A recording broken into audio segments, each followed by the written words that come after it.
So ngayon, ang stop loss lang natin dito is ilang pips lang, 15 pips, and then yung target profit natin is 76 pips. Di ba? Nakita nyo yung risk to reward ratio natin dito, sobrang taas ng reward natin, while our risk dito is, tingnan nyo, sobrang liit lang. So di ba? Ganyan ka powerful itong divergence, guys.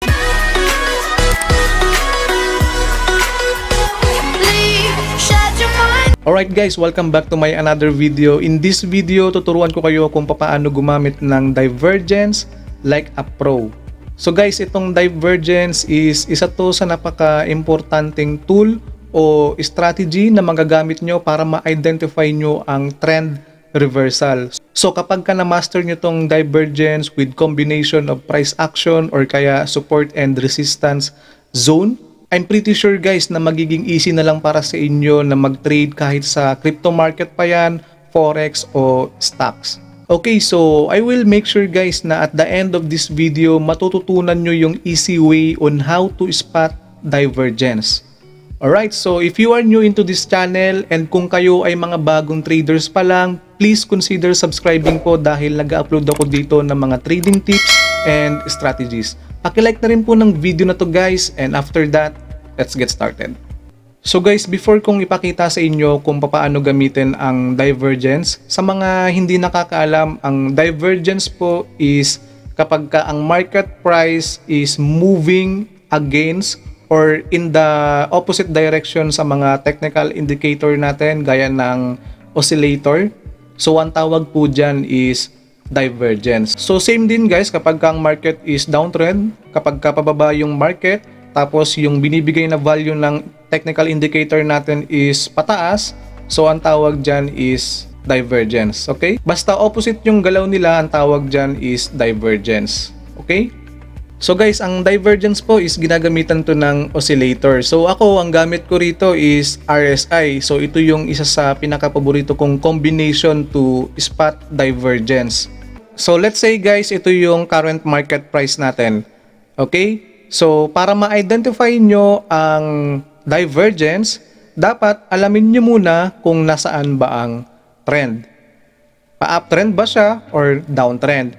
Then pangalawa, para ma-ispatan nyo yung possible na divergence, dapat makita nyo doon sa current structure ng market or current price action is dapat merong higher highs or kaya higher lows. So for example dito, so ito yung current price natin, di ba? So yung trend dito is pataas. So nakita nyo naman pataas yung trend dito.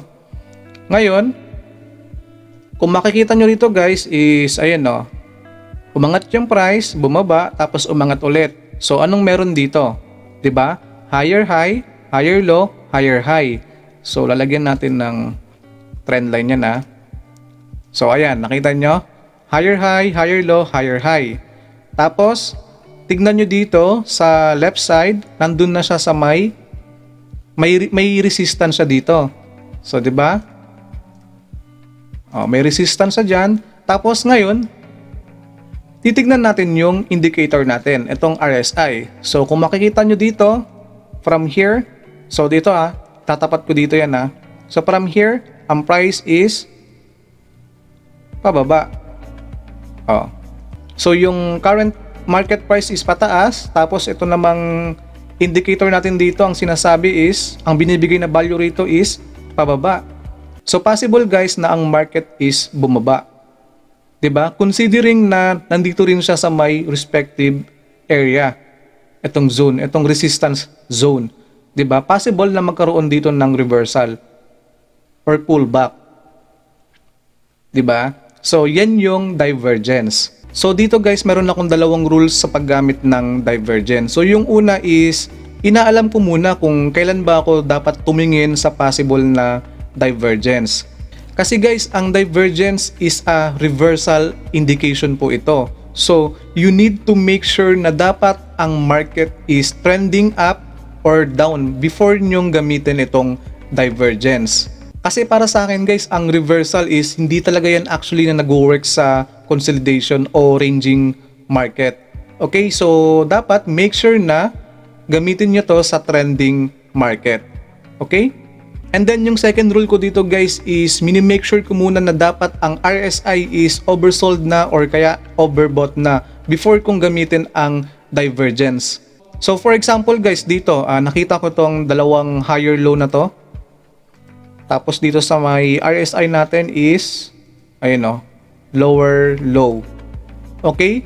So ito siya, divergence, pero wala naman siya sa overbought and oversold area. So hindi ko to i-count.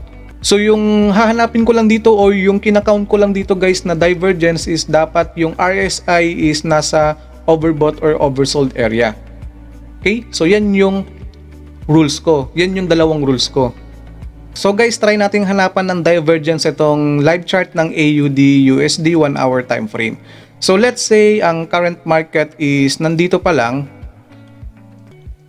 Yan, ito pa lang yung current market price ha, wala pa to ha. Okay, so ngayon guys, tanggalin ko lang muna tong RSI ko. So dito lang muna tayo mag-focus. So anong nakikita nyo? Diba currently ang market is downtrend. Pababa siya, diba? Ngayon, ito guys, itong previous low na to, itong previous support na to is dito nakita nyo nagkaroon ng breakout ng konti. So lalagyan ko lang ng line ha. Ayan, so breakout siya. So ang gagawin natin dito guys is syempre i-validate natin. Titignan natin yung previous structure. Kung ano ba yung nangyari, 'di ba? Malay ba natin na merong support and resistance yan. So hindi to tumuloy pagbaba. So ngayon, yun ang titignan natin. So zoom out ko lang. So ayun nga guys, kung nakita nyo dito, merong previous resistance. So itong area na to is resistance. 'Di ba? So lagyan ko lang ng box ha. So i-zone ko lang 'yan. So itong area na to is yan.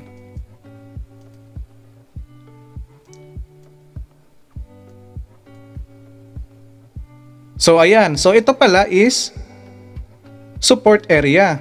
So previous resistance na break and naging support. 'Di ba? So ngayon ang gagawin natin dito guys, since nandito na siya sa may respective area, ipo-pull up natin ngayon yung RSI indicator natin para ma-identify natin kung meron bang divergence dito. And kung makikita nyo, ayun no, meron siyang previous low na break siya.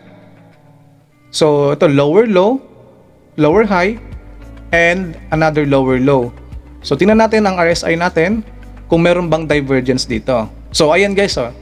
Kung makikita nyo, ayun no, low, then mas lower siya, tapos ito yung ayun no, lower low, lower low, dito lang. Ayan. So tingnan nyo guys, kung makikita nyo, medyo hindi siya almost magkapantay lang sila, pero may gap po yan, may difference po yan. So para malaman nyo kung may difference yan, titignan nyo dito sa sa left side dito sa RSI, makikita nyo yung value. So kapag tinapat ko, pagka hinover ko yung cursor dito sa area na to, ito, yung sa may breakpoint, so ang price niyan is 30.76. Makikita nyo yan sa left side dito, ayun o, 30.76. So dito, so ito yung kinukuha ko guys ha. So dito ang price is 29.19. So mas mababa rito and mas mataas dito, o di ba? So ayan. So meron na tayong divergence. And nasaan natin nakita yung divergence? Nandito sa may respective area. So possible na magkaroon ng reversal dito. So ang gagawin lang natin is, so hintayin lang natin na itong RSI is mag-point pa siya pataas or pumasok pa siya ng bahagya konti sa zone na to. Okay, tapos dito sa may price action, titingnan natin kung anong magiging price action dito. So hintayin natin kung magkakaroon ba siya ng bullish movement dito before tayong mag-dive in, before tayong mag-enter ng trade natin. Okay, so next candle, nagkaroon siya ng bullish movement. Next candle ulit is another bullish movement. O di ba? So confirmed na pwede na tayong mag-enter ng buy trade natin dito. And makita mo yung RSI dito is naka-point na siya pataas. And malayo na siya sa bearish phase. So dito, pwede na tayo mag-enter dito since nasa support respective area naman siya. So let's say nag-buy tayo rito. Ngayon titingnan natin. Tingnan nyo, umangat ng umangat ang market. Ayun, umangat ang market hanggang dito. And boom. So ito guys, may another divergence dito. Ayan, kumikita nyo, higher high, higher low, and then higher high ulit. 'Di ba? Then dito naman sa RSI natin, nasa oversold siya, overbought. Lower high, then lower low, then another lower high. Okay? So dito guys, pwede kayong mag short term trade dito. 'Di ba? Tapos yung target point nyo, target TV nyo, dapat always na naka-base sa next respective area kung meron bang support and resistance. So wag na wag nyong i-base, hindi porket nakita nyo, ito divergence na to. So possible reversal na naman. So meron nga siyang reversal pero titignan nyo pa rin yung possible na respective area. 'Di ba? So for example, ito, nakita natin dito, meron siyang previous support. Ngayon titignan natin so let's say nandito pa lang yung current price yung current market. Nandiyan pa lang siya. Nakita natin to. Itong divergence. So ngayon may nakita tayong support dito. Support area yan. So titignan natin guys sa left side ulit kung meron ba siyang previous structure dyan. So ayan, kung makikita nyo, ayan, support pala yung area na yan. Ito, support siya. 'Di ba? So possible na ito rin yung magiging take profit natin, itong area na to. Yan lang, yung area na yan. So ayan guys, kung ito yung target nyo, pwedeng ilagay nyo yung stop loss nyo is above lang yan. Okay, so tingnan natin kung ilan yung stop loss nyo dyan at take profit. Let's say ito yung stop loss natin, nasa 10 pips. Tapos ang take profit natin is itong area na to. Tingnan nyo, 10 pips of stop loss, then yung reward natin is 38 pips. So nasa 1 to 4 risk to rewards ratio din siya. 'Di ba? Okay? And then check natin ulit kung may makita ba tayong divergence dito. So eto guys, nakita nyo ba kung nasaan ang another divergence dito? Eto, 'di ba? Nakita nyo, lalagyan ko lang ng line higher high, higher low, and then higher high ulit. Okay? Tapos dito sa may RSI natin, nasa oversold pa rin. And dito guys sa RSI, dapat yung at least isa doon sa may breakpoint is nasa oversold na area or overbought na area. Parang ito. So ito nasa oversold na area, then yung another breakpoint is ito nasa loob ng area na to, ng zone na to. Okay? So ayun nga, ito lower high, then lower low. So another divergence, 'di ba? So ngayon titingnan natin yung possible na take profit natin dito.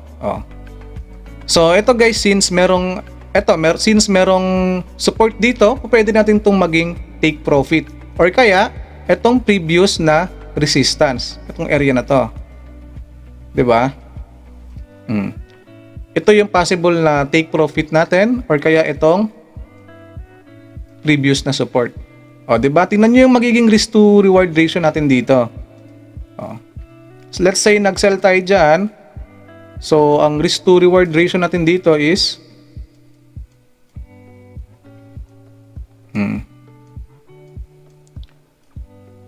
ito yung take profit natin. Yung risk nyo lang dito is nasa 10 pips lang din.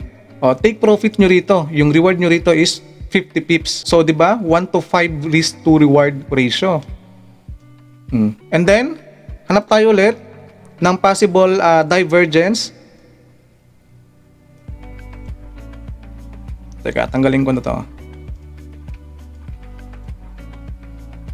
So dito guys, may another tips ako sa inyo rito sa paghahanap ng divergence. The more na mas malayo yung range, mas stronger po yung signal na yon. Okay, so for example nga dito. So yung ibig kong sabihin doon guys na malayo yung range is ito, yung manggagaling dito, tapos doon. Yung ipaplat mo siya sa malayong range. Okay? So yun nga guys, so ito nakita ko another divergence. Ito.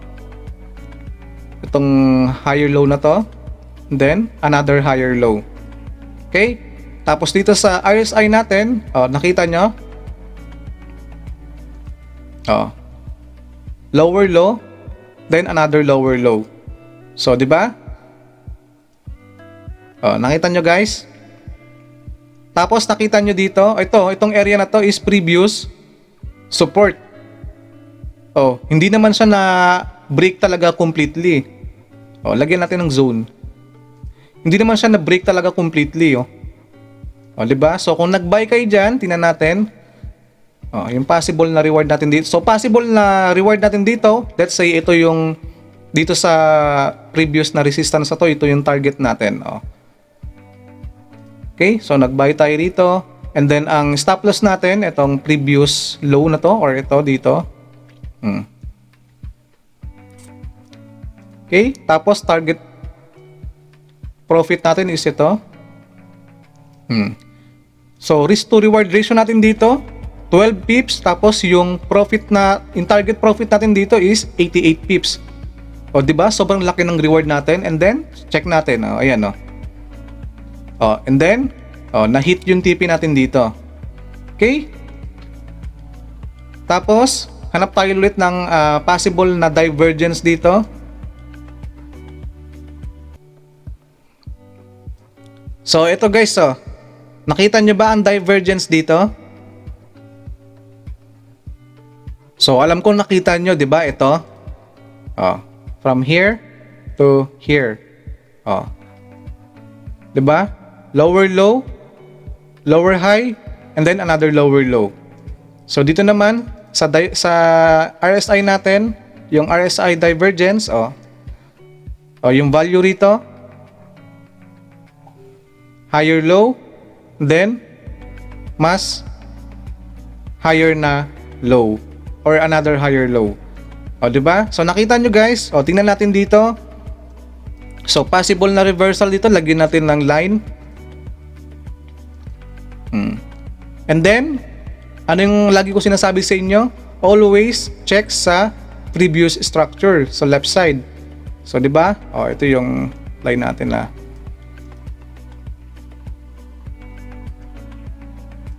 So ano nakita nyo guys? Itong area na to, di ba? Previous support siya,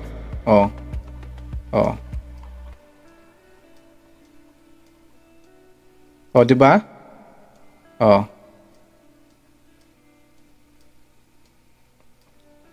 So previous support siya.